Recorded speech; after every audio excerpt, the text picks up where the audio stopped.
going to show you a survival curve for metastatic melanoma. From the time of diagnosis, median survival is about 12 months, making melanoma one of the deadliest malignancies. Now look at melanoma-associated mortality rates over time. We haven't seen an improvement in outcomes in 40 years. Compare that to breast cancer, which has seen some dramatic therapeutic advances over the past few decades.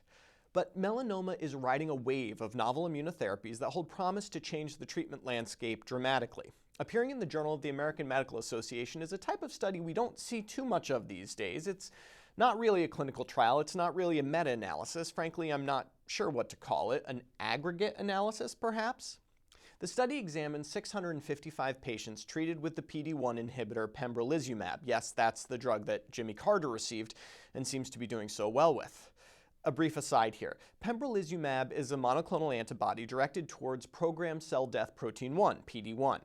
PD-1 acts to prevent immune cells from attacking your own cells. It's an immune checkpoint, making pembrolizumab one in a class of checkpoint inhibitors. Basically, by blocking PD-1, pembrolizumab allows your immune system to attack your own cells. Not something you want under ordinary circumstances, but perhaps beneficial when your own cells have turned against you.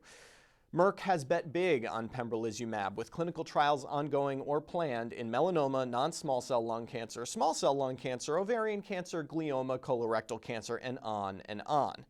What happens when a company is doing so many trials like this is a kind of fractionation, where you lose the aggregate knowledge of patient experiences because they are spread out across so many trials. So I was gratified to see this aggregate analysis, which examined patients with advanced melanoma receiving pembrolizumab across 4 different trials.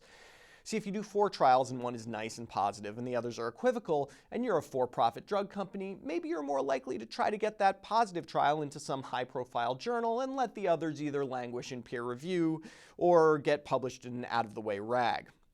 What we get in JAMA, though, is a study with adequate power to demonstrate that pembrolizumab might make a difference. Among all the patients treated with pembrolizumab, and yes, there's no control group reported here, the objective response rate was 33%. The median overall survival was 23 months and 31 months among those for whom pembrolizumab was the first systemic cancer therapy. Compared to the historical median survival of under a year, this represents a substantial improvement.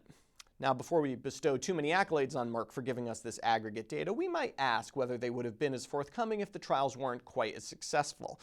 But placing cynicism aside for the moment, it seems that this drug or one of its competitors will have a place at the table in the treatment of advanced melanoma.